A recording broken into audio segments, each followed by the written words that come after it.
What if there was another layer of culture affecting the company culture? So the first one I looked at is I wonder how my company's culture matches my employees' families' culture. Because if my culture is motivation, happiness, excitement, and power and strength, and the family culture is, miserable, upset, fighting, the family's not getting where they want, they think I'm working them too long and too hard. So that sent me on a quest of saying, wait a second, what if there's more than one culture here that's affecting my company's culture? Welcome to Grow Think Tank. This is the one and only place where you will get insight from the founders and the CEOs of the fastest growing privately held companies. I am the host. My name is Gene Hammett. I help leaders and their teams navigate the defining moments of their growth. Are you ready to grow? Today, we look at your culture. Understanding your culture requires you to look at not just the people inside your organization, but the multiple layers outside your organization. So today, our special guest is Mike Agugliaro. He's with FuDogGroup, and he talks about what he's learned over his many, many years of successfully building companies and exiting those companies, and even working with other companies to do the same. What culture really is impacted by. And so what I really liked about this is going beyond the traditional aspects of just the employee cultural experience, because that is a big part of it. But what about the family cultures that are playing a role in this? What about the partners that you have, suppliers? What about your communities? All the other multiple layers of culture. Understanding your culture is really important if you want to transform it. And so hopefully you got as much out of today's interview with Mike as I got out of it. Really excited to bring it to you. My name is Gene Hammett. I'm an executive coach. We do management coaching where we help managers become leaders. We also do cultural transformations. The common element behind all of this is companies are in fast growth mode. Typically, our clients on the Inc. 5000. And so they have about 100 employees, and they're really pushing to grow predictably and grow it with a strong culture and strong leadership at all levels. And that's where we come in. We come in to advise you and coach you to do that. Some of our clients, we're working with not just one person, but a dozen people or more to help them grow at all different levels of the company. And that's exactly where we excel. When you think about your own business, if you want to have a conversation about leadership and culture in fast growth mode, make sure you reach out to me at gene@genehammett.com. If you just want to put your toe in the water, one of the things we offer is a virtual conversation. So we have different topics. In fact, our next one in August will be Culture is Everything. And so if you want to sign up for that, just go to coreelevation.com/virtual conversations. It's free. There's no pitch. And you get to experience and ask questions and really participate with other CEOs of fast growth companies, my clients, people who have been on the podcast before. It's usually in a small, intimate group, but love to have you there to really help you grow to that next level. All you have to do is go sign up at coreelevation.com/virtual conversations. Now, here's the interview with Mike. Mike, how are you? Hey, how you doing, Gene? Excited to be here today. Well, it's been years. I had you on, and I remember what stood out most in that interview was you were just launching your coaching program for home service companies. And now the update is you've sold that business, right? Yeah, I sold it in 2020. We took it to a point. Man, I remember when we connected, I'm sure I was just getting started and probably had next to no clients. And then in 2020, we were coaching over 1,000 business owners all over the United States, Australia, Canada, New Zealand, and yes, especially in the market of plumbing, HVAC, electrical, roof. Anybody that works on a home, we were the best in the world at helping them change their business and their life. Well, I am glad to have you back on the show. We're going to have a great conversation about the multi-layers of culture and what that really means. Tell us about your company now, FuDogGroup. Yeah, so FuDogGroup. So after I sold the company, Gene, I thought we were going to just take a break because I did sell 2 high 8-figure companies in the last 5 years.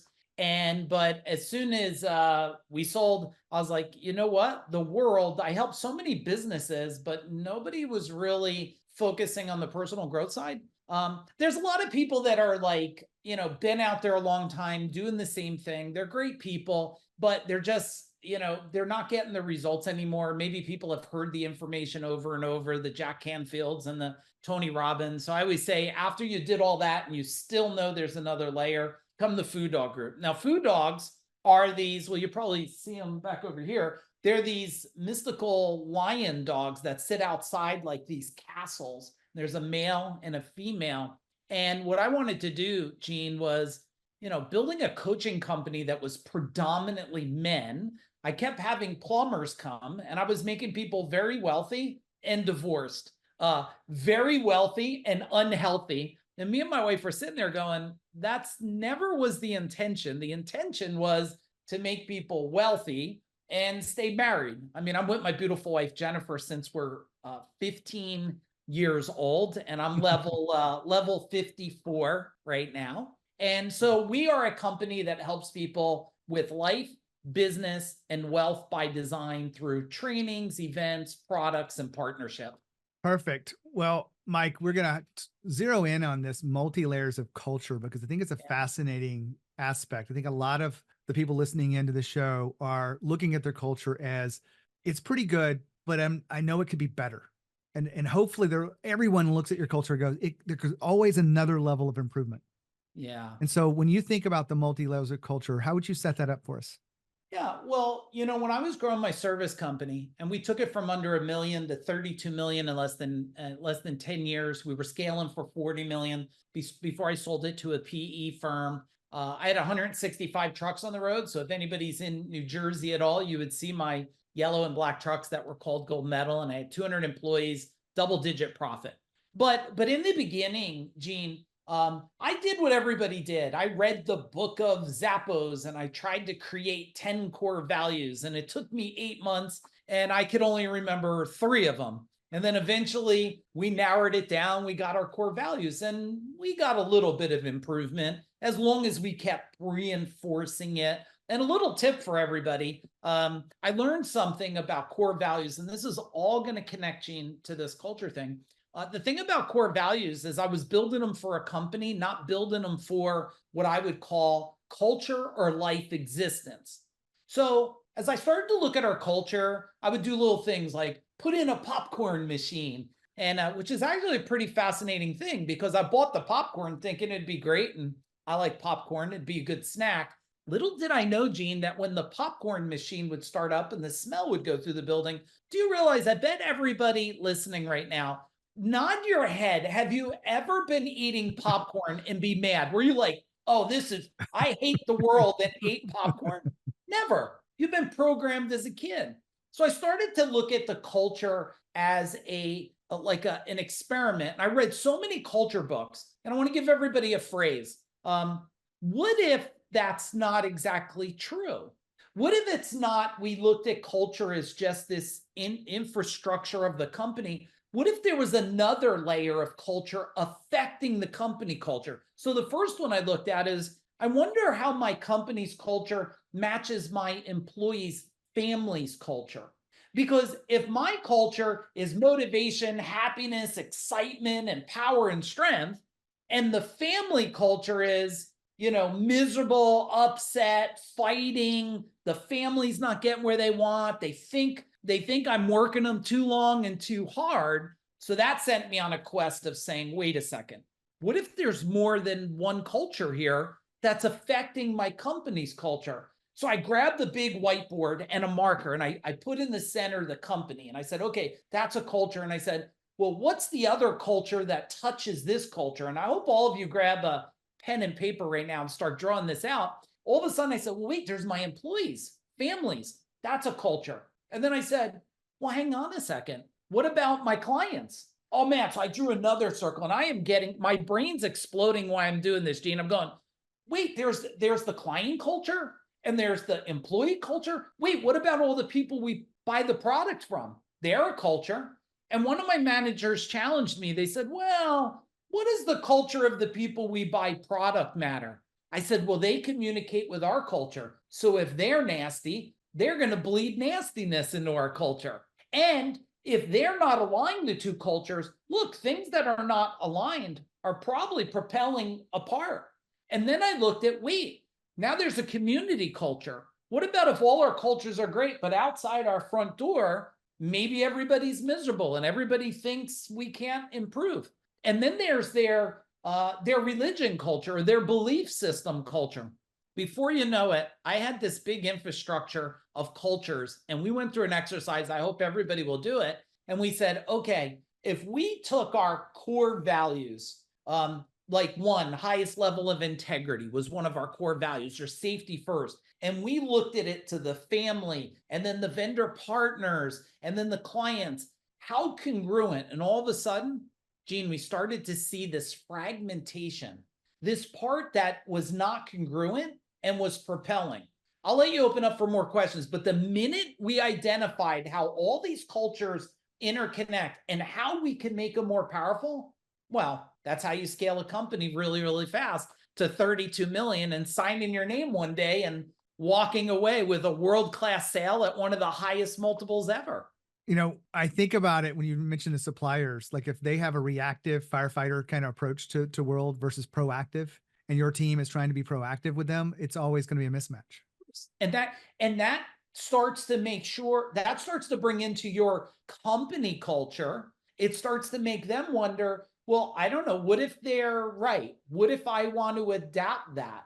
And before, we were trying to create, Gene, our company culture in this reinforced bubble. Don't let anything in. But that's not practical, because we're a connected ecosystem to every single person you communicate with, you sell to, you take money from, you pay money to, you interact with, they see your brand. Look, social media.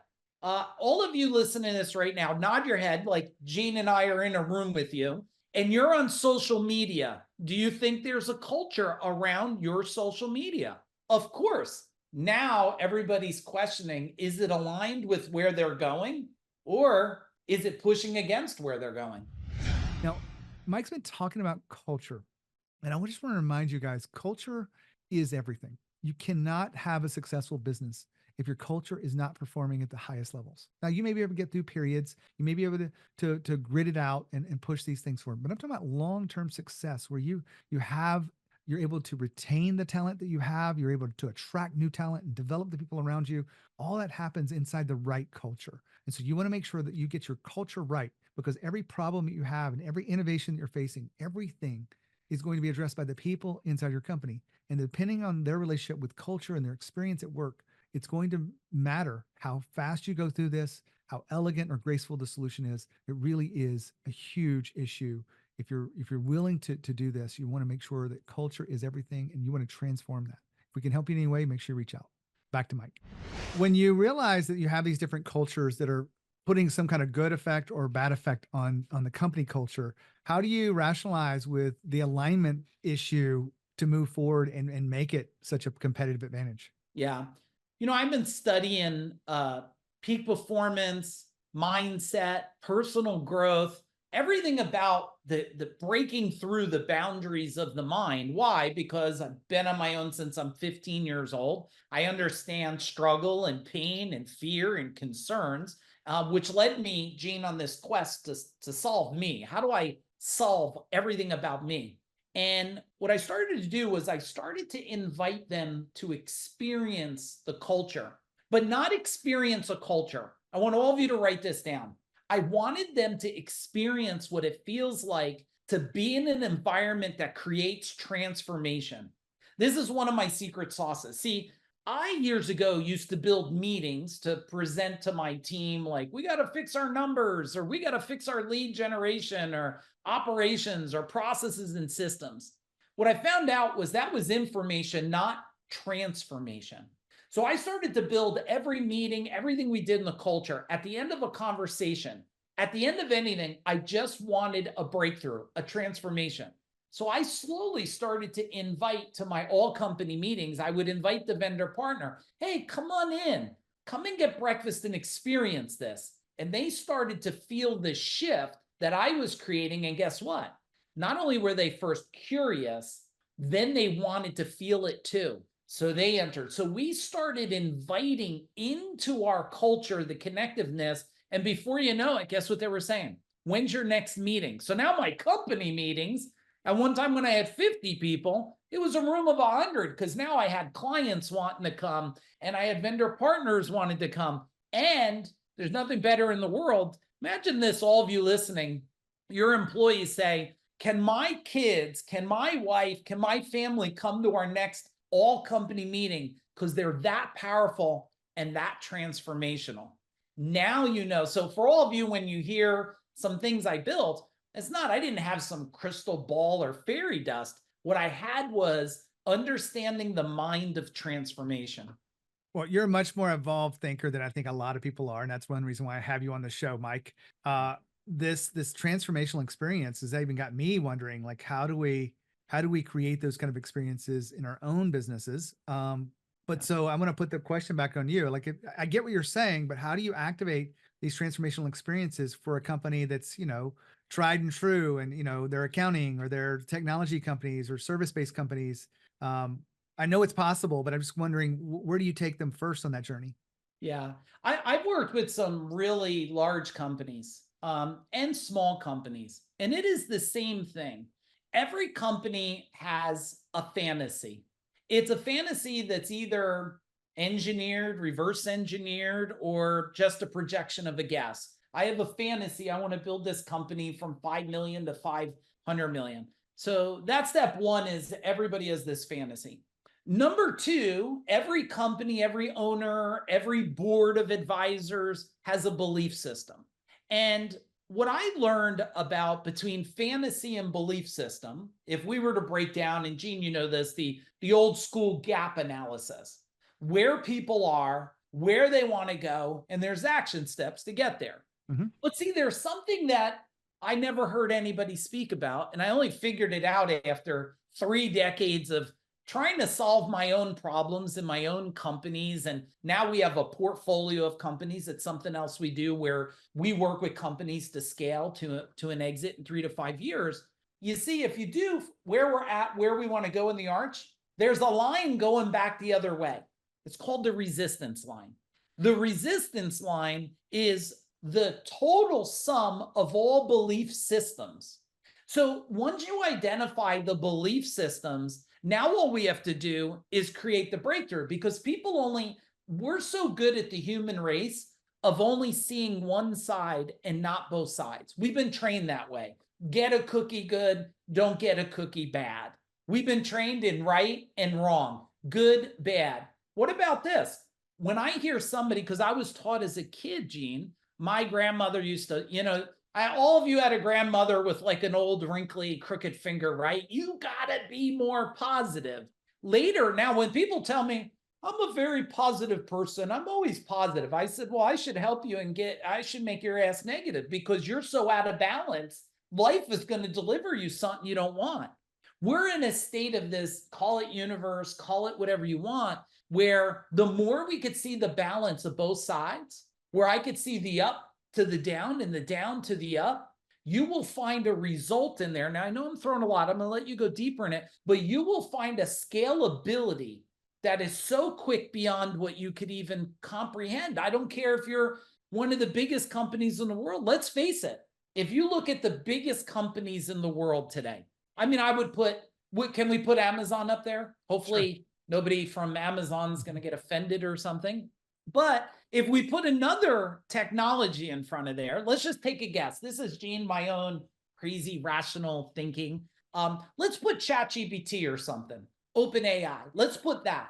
Do you think that if I can go to an app and say, find me this product, show me the top 3, tell me when to buy and make it fit my budget, and it could just pop up and go, hi, Mike, I found the grill you want. I've compared it to this, this, and this. I could have it delivered on your doorstep, put together or not, and I could just go.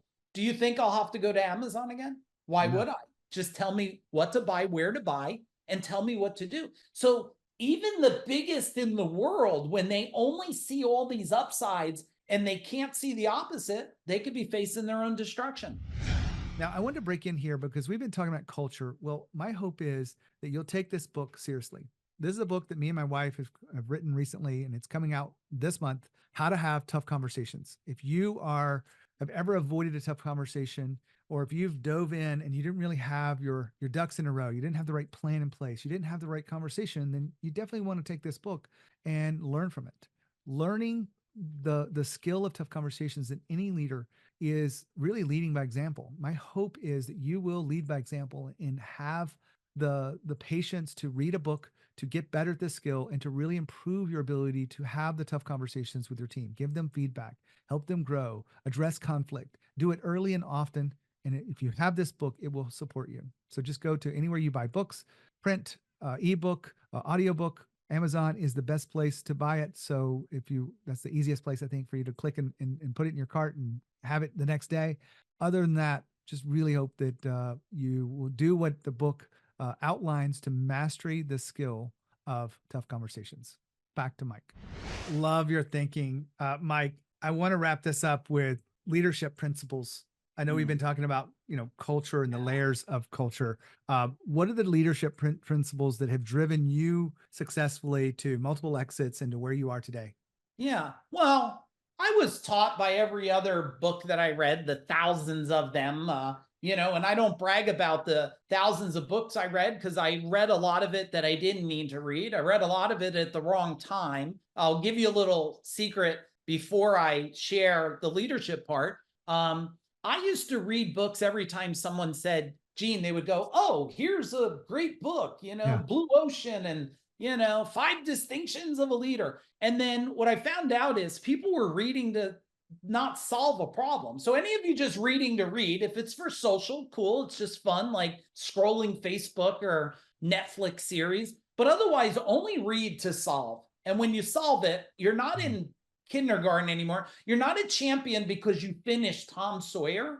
I read a book to what I call revolution or awakening. As soon as I get the answer, you know what I do, Gene? I shut the book. I don't go back. I implement. But let's go back to the leadership stride because I had to set that framing. Leaders, I was taught, a leader's job is to build other leaders. Well, I got news for you. I learned that's not true. I believe a leader's job is to model by example and invite leaders to model what we're modeling.